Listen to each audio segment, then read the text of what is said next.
बाजार में विदेशी निवेशकों की बड़ी धाक होती है। विदेशी निवेशक मेहरबान हो तो चारों तरफ हरियाली ही हरियाली नजर आती है।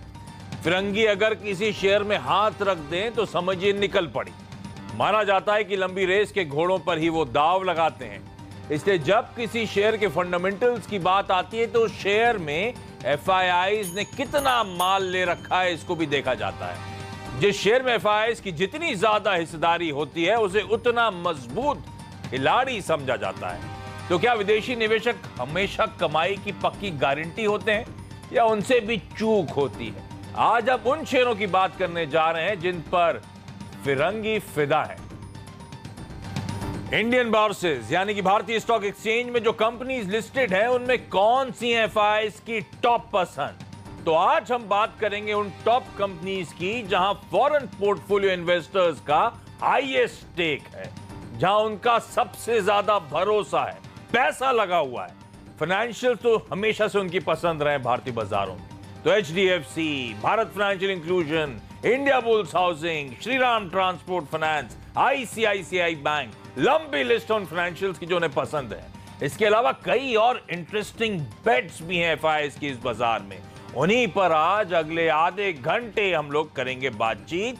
अरिहंत कैपिटल के आशीष महेश्वरी और टारगेट इन्वेस्टिंग के समीर कालरा, ये दोनों आज के हमारे गेस्ट जो अगले आधे घंटे हमारी मदद करने वाले हैं। और कालरा साहब, हम लोग बहुत सुनते हैं एफआईआईज ने ये खरीदा, ये बेचा भारतीय बाजारों में, और इनमें से कई बार तो हेडलाइंस होती हैं कि एफआईआईज ने क्या खरीद डाला, क्या बेच डाला। ये हम इतने ऑब्सेस्ड क्यों हैं? गोरे क्या कर रहे हैं भारतीय बाजारों में? क्या हैवी वेट्स हैं, मूड बनाने बिगाड़ने का काम करते हैं इसीलिए? उसमें ये होता है कि एक तो उनकी फंडामेंटल रिसर्च पे बेसिस पे लेते हैं। दूसरा, जब प्राइसेस एकदम नीचे जा रहे होते हैं या कोई बायर नहीं आता, तब जनरली अगर कंपनीज अच्छी हैं और एफआईआईज की होल्डिंग ज़्यादा होती हैं तो उस टाइम पे एफआईआईज आते हैं जो उस स्टॉक प्राइस को खरीदने पे इंटरेस्टेड रहते हैं। तो वो काइंड ऑफ जो लोअर पे सपोर्ट मिलता है वो काफ़ी टाइम एफआईआईज के थ्रू मिलता है उस स्टॉक प्राइस को। तो वहाँ पे एक थोड़ा गारंटी सी बन जाती है कि अगर ये स्टॉक प्राइस नीचे मिला तो एफआईआईज की स्टेक बढ़ेगी, और अगर घटना शुरू होता है तो फिर तो उसकी लिक्विडेशन का प्राइस का कोई स्टेबिलिटी नहीं है। इसलिए अगर आप 2018 में देखें, काफ़ी एफआईआईज ने होल्डिंग्स रिड्यूस करी हैं कई स्टॉक्स में, और वहाँ पे प्राइसेस 40 से 50% की नीचे गिरावट में आए हैं। तो इसलिए वो बहुत वॉलेटाइल सिचुएशन है बाइंग पे भी और सेलिंग पे भी। तो एफआईआईज की खरीदारी करना, दिग्गजों का बेट करना, एज ए रिटेल इन्वेस्टर मुझे भरोसा देना चाहिए, है ना? तो काला साहब ये बताएं, फिर एफआईआईज की अगर पसंद है तो आंख बंद करके हम रिटेल निवेशकों को खरीद लेना चाहिए या ऐसा करना गलत होगा? नहीं, वो गलत होगा कि सिर्फ एफआईआईज की परसेंटेज ज्यादा है तो वहां पे अगर आप अकेले उस बेसिस पे कंपनी खरीदना चाहते हैं तो वो गलत है। आपको एक अपनी लेवल की रिसर्च भी करनी पड़ेगी ताकि कंपनी का बेस या फ्यूचर अच्छा भी है कि नहीं, क्योंकि कई बार उनको लिक्विडिटी की वजह से भी खरीदने पड़ते हैं कुछ स्टॉक्स जहाँ पे फंडामेंटली आज अच्छा है लेकिन कल उसका प्रोस्पेक्टस इतना अच्छा नहीं है। इंटरेस्टिंग। अच्छा, आशीष महेश्वरी साहब भी जुड़ते हुए। अरे आशीष जी फोन लाइन पे जुड़े हैं सर, आप आए नहीं? आशीष जी आवाज आ रही है? मुझे लगता है कोई तकनीकी दिक्कतें आ रही हैं, तो ना वो दिख पा रहे हैं अब, तो ना सुन पा रहा हूं उनको मैं, तो दिक्कतें कंटिन्यू होंगी। अच्छा, तो फिर एक बात है काला साहब, फिर यह सवाल आप ही के लिए। एफआईआईज किसी स्टॉक में अगर एंट्री कर रहे हैं तो उन्होंने अजम्पशन मेरा कि उन्होंने ड्यू डिलिजेंस कर रखा होगा, पढ़ाई लिखाई कर रखी होगी, मैनेजमेंट को लेकर, धंधे को लेकर, बिजनेस समझा होगा। तो एटलीस्ट मेरे लिए शॉर्ट लिस्ट तैयार है, उसमें से मुझे पिक एंड चूज करना एक अच्छी रणनीति हो सकती है एज रिटेल इन्वेस्टर। हाँ, वो एक फिल्टरिंग प्रोसेस हो सकता है, एक कंडीशन हो सकती है कि ये अगर 10-15 नाम है जो पिछले साल में एफआईआईज की होल्डिंग बढ़ी है तो वहां पे मैं देख सकता हूँ कि उनमें से मुझे कौन सा अच्छा लगता है और वहां पे प्रोस्पेक्टस कहाँ से अच्छा। तो बस, तो यही काम आज हम अगले आधे घंटे सर करने वाले। तो मैं वो स्टॉक्स लेकर आया हूँ, बड़ी घटी नहीं। मैं असल में 2019 की शुरुआत में, इससे पहले एक शो करा था हमने कि म्यूचुअल फंड्स की क्या पसंद है, तो सबसे ज्यादा म्यूचुअल फंड की होल्डिंग जिन स्टॉक्स में थी हमने उनका आकलन करा, उनमें समझा, ऐसी पिक एंड चूज करा था, उनमें प्रिफर्ड बेट्स। और आज तब प्रॉमिस करा था मैंने कि विदेशी संस्थागत निवेशक एफआईआईज की भी बातचीत करेंगे हम, तो आज वही शो लेकर आया हूं। तो एफआईआईज की जो टॉप रिकमेंडेशन गलत वर्ड हो गया, एफआईआईज की जो टॉप होल्डिंग्स हैं जिन इंडियन कंपनीज में, उन स्टॉक्स पे बातचीत। और उसमें सबसे पहले तो एचडीएफसी का नाम आता है, और एफआईएस की पसंद की बात करें, एचडीएफसी ना हो तो गलती होगा। वैसे लिस्ट में कई सारे स्टॉक्स मैंने हटाए हैं क्योंकि रेपुटेशन होता है। आईसीआईसीआई बैंक वगैरह को मैंने हटा दिया है ताकि कई सारे और मिड कैप कंपनीज भी रडार पे आज आ जाएं जिनकी बातचीत करी जा सके, आपको पता चले कि ये भी एफआईएस के रडार पर हैं। एफपीआईज का यानी कि फॉरेन पोर्टफोलियो इन्वेस्टर्स या एफआईएस कह लीजिए आसान शब्दों में, 72% की हिस्सेदारी है एचडीएफसी में। सबसे पसंदीदा बैठे हैं हिंदुस्तान में हमेशा से एचडीएफसी, इसका ट्विन भी जोड़ लीजिए लेकिन ये तो खास तौर पे। और ये कंपनी हम सब जानते हैं इस देश में पायनियर है हाउसिंग फाइनेंस को लेकर, और इस हाउसिंग फाइनेंस की बेट आगे भी आपको बताऊंगा एफआईएस क्यों इतने बुलिश हैं इस स्पेस पे। लेकिन एचडीएफसी, कलर साहब क्या कॉल होगा इस पे रिटेल के लिए? हमारे लिए एक बहुत बड़ा बाय है ये 2019 के लिए, जबकि काफ़ी लोग हाउसिंग फाइनेंस पे थोड़ा पेसिमिस्टिक हैं कि नाराज़ हैं कि इतना डाउनफॉल 2018 में देखा और इतनी मुश्किलें हैं। वहाँ पे एचडीएफसी एक अकेला कंपनी है। अगर आप कमर्शियल पेपर मार्केट देखें तो पिछले काफ़ी 3 महीने से 60% जो हाउसिंग फाइनेंस ने रेज करा है कमर्शियल पेपर, वो एचडीएफसी ने अकेले किया है। तो काफी फंड जो है आज की डेट में एचडीएफसी को मिल रहे हैं। एचडीएफसी का साइज है या इसकी अट्रैक्टिवनेस है मार्केट में? नहीं, उसकी स्टेबिलिटी है। हाँ। अगर आप देखें जहाँ पे उन्होंने ग्रो की डिसीजन ली, तो मेरे ख्याल से अब एचडीएफसी अफोर्डेबल हाउसिंग में काफ़ी अग्रेसिव अपने आप में होना चाहता है, क्योंकि उनकी कॉस्ट ऑफ फंड और उनकी जो स्केल है वो काफ़ी बड़ा है इस चीज़ को कैपिटलाइज करने के लिए। तो मेरे ख्याल से कहीं ना कहीं उस चीज़ का बेनिफिट 2019 में मिलेगा और इनका मार्केट शेयर काफ़ी बड़ा होगा एज कम्पेयर टू जो अभी है, क्योंकि काफ़ी हाउसिंग कंपनीज जो छोटी या मीडियम साइज है वहाँ पे काफ़ी इश्यूज आएंगे, चाहे वो लिक्विडिटी सॉल्व भी हो जाए। तो इसलिए वो स्टेबिलिटी जो है और जो पेडिग्री है, जो ओनरशिप है, जो हिस्ट्री है, वो इनको काफ़ी सपोर्ट करती है एक मार्केट शेयर गेन के लिए यहाँ से। प्रूवन ट्रैक रिकॉर्ड है, तो सच है। तो इस साल 2019 के लिए जिस स्टॉक पे एफआईएस सबसे ज्यादा बुलिश है हिंदुस्तान में, उस स्टॉक में हम रिटेल के लिए भी मौके हैं। आपकी स्क्रीन पर 20-22% का अपसाइड, और इस साल का, क्योंकि साल की शुरू में खड़े हैं, अगले 12 महीने का टारगेट आप लोग की स्क्रीन पर, तो इसलिए मैं कह रहा हूं इस साल 2400 रुपए तक के स्तर ये स्टॉक आपको दिखा सकता है। और आशीष महेश्वरी जी, आशीष जी आपको आवाज आ रही है? जी बिल्कुल। अरे आपको मिस कर रहा था सर, एक तो आप आए नहीं और आपकी आवाज भी नहीं पहुंच रही थी। अच्छा, हमने चर्चा शुरू कर दी है सर, वो एफआईएस की टॉप होल्डिंग जहां जहां है उन स्टॉक्स में हम रिटेल के लिए क्या कॉल होगा? थोड़ा सा कॉन्फिडेंस आता है कि एफआईएस की तगड़ी होल्डिंग है, तो उन्होंने अपना ड्यू डिलिजेंस, अपनी रिसर्च कर रखी है, पढ़ लिख कर आए। अब उनमें से हम रिटेल कौन से स्टॉक्स चुने सर? तो एचडीएफसी से हमने शुरुआत कर दी। दूसरा एक सिमिलर स्पेस का स्टॉक है इंडियाबुल्स हाउसिंग फाइनेंस, और इधर भी एफआईएस का ध्यान रखें, स्क्रीन पे ग्राफिक्स आएंगे, 55-56% के आसपास का हिस्सा है। मैंने जैसे कहा हाउसिंग फाइनेंस शायद प्रिफर्ड बैठा है इस समय एफआईएस की ये स्टॉक। तो लेकिन आपको याद होगा काला साहब जैसे कह भी रहते हैं, हाउसिंग फाइनेंस कंपनीज को लेकर चिंता, जो चिंता जहां से शुरू हुई थी उन दो कंपनीज में से एक कंपनी ये थी, और यहां पे भी आप साल के हाईज जो थे वहां से ये स्टॉक अभी भी 40-42% नीचे इस समय कामकाज करता हुआ। आशीष जी, इसमें दाव लगाऊं क्या? जी, सबसे पहले तो आशीष में और वैल्यू एड करना चाहूंगा कि आपका एक तो थीम अच्छा है इस साल के लिए। पर सर आप आए नहीं लाइव, क्यों नहीं आए? इसके साथ में ये कंसर्न भी है क्योंकि एफआईएस की होल्डिंग जिन स्टॉक्स में ज्यादा रहती है, और एफआईएस यदि उन स्टॉक से निकलना चाहते हैं तो उन स्टॉक्स में प्राइस करेक्शन भी बहुत देखने को मिलता है। जो इंडियाबुल हाउसिंग फाइनेंस उसका एक लाइव एग्जांपल है कि इंडियाबुल हाउसिंग फाइनेंस में काफी कॉन्सेंट्रेटेड होल्डिंग था एफआईएस की तरफ से, और जब से उन्होंने बेचना शुरू किया तो स्टॉक में काफी हैंड चेंज हो गए और काफी डिस्ट्रीब्यूशन हो चुका है। तो हमें थोड़ा कॉशियस भी रहना चाहिए और सिर्फ आंख बंद करके, क्योंकि एफआई होल्डिंग ज्यादा है तो स्टॉक को खरीदना नहीं चाहिए। तो मेरा मानना है क्वालिटी ऑफ स्टॉक बहुत मैटर करता है।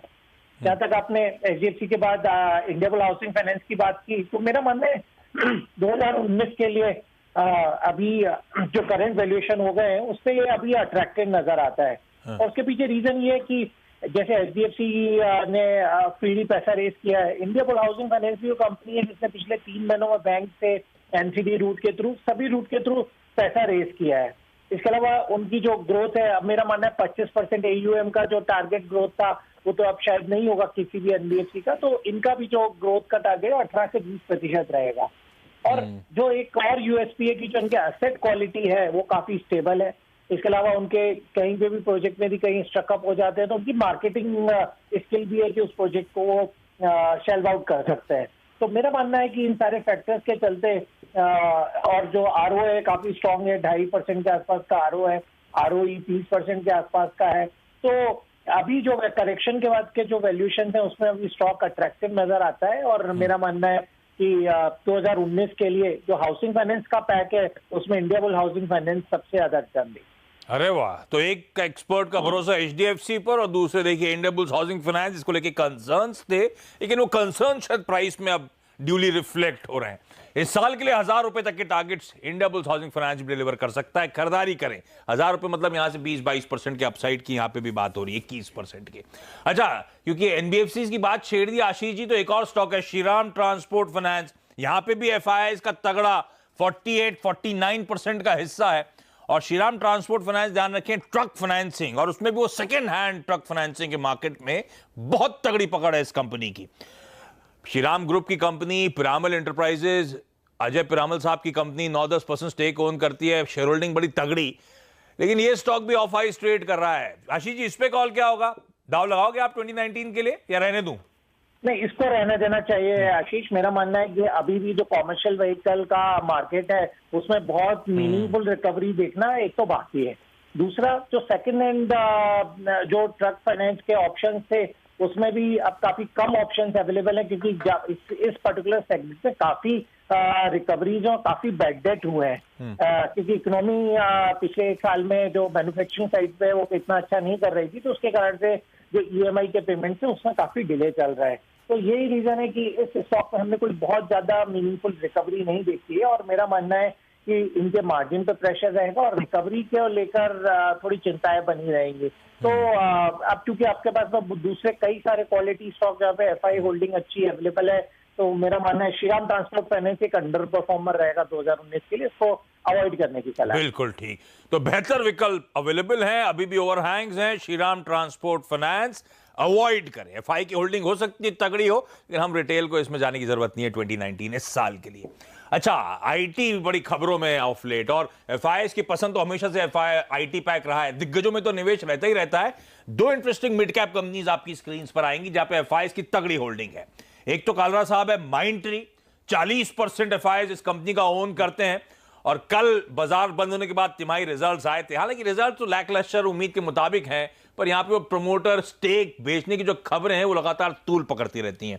एक और ऐसी company mid cap IT space की है साइएंट, जिसे हम पहले इन्फोटेक इंटरप्राइजेस के नाम से जानते थे। यहां पे 43% के आसपास FIs की हिस्सेदारी है, और IT पैक में थोड़ा सा नॉवल बिजनेस, हट के कारोबार है इस कंपनी का। इंजीनियरिंग, डिजाइन, ऑटोमेशन वगैरह में कंपनी खास तौर पर फोकस करती है। किसी पे दाव लगाओगे आप? मेरे ख्याल से दोनों पे।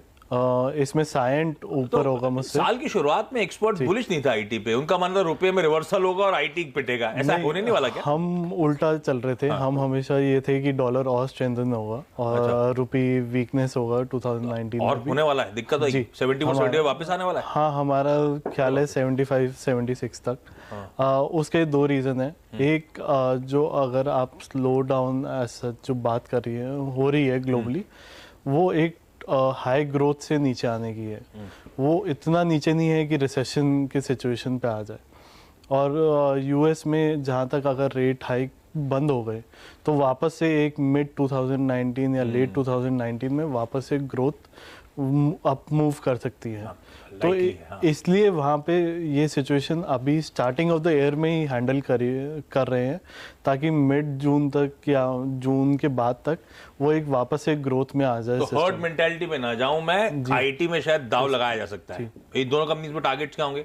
तो माइंडट्री का हमारा एक 955 का टारगेट है, और साइएंट का 705 का शॉर्ट टर्म। ये दोनों कंपनीज तो FI निवेश ज्यादा थे इसलिए हाईलाइट कर रहा हूं, लेकिन क्या मिड कैप की प्रेफर्ड बेट्स भी यही है क्या आपकी, या कोई और है? साइएंट हमारा मोस्ट प्रेफर्ड है इसमें, क्योंकि इसमें अगर आप देखें डिजाइनिंग और जिस UAV जो अनआर्म्ड व्हीकल है, जो ड्रोन की बात होती है, साइएंट के पास कॉन्ट्रैक्ट्स ऑलरेडी हैं और पेटेंट भी पड़ा हुआ है।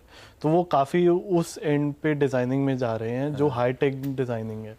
तो मेरे ख्याल से वहाँ पे काफ़ी पॉसिबिलिटी है अप मूव। मुझे वो मूवी याद आ गई, आपने देखी क्या वाली?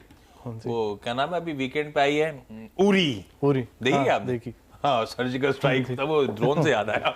लेकिन हाँ, चलिए दोनों प्रेफर्ड बेट्स। क्विकली यहाँ पे एक छोटा सा ब्रेक ले रहा हूं। ब्रेक के उस पार ऐसे ही कुछ और इंटरेस्टिंग स्टॉक्स पे आशीष जी और कालरा साहब दोनों से करूंगा मैं बातचीत। फिरंगी भी फिदा, यानी कि वो स्टॉक्स जहां पे एफआईआईज की तगड़ी होल्डिंग्स हैं, ह्यूज चंक वो ओन करते हैं, उन स्टॉक्स पे हम रिटेल निवेशकों के लिए क्या कॉल होगा, उस पर हम कर रहे हैं बातचीत।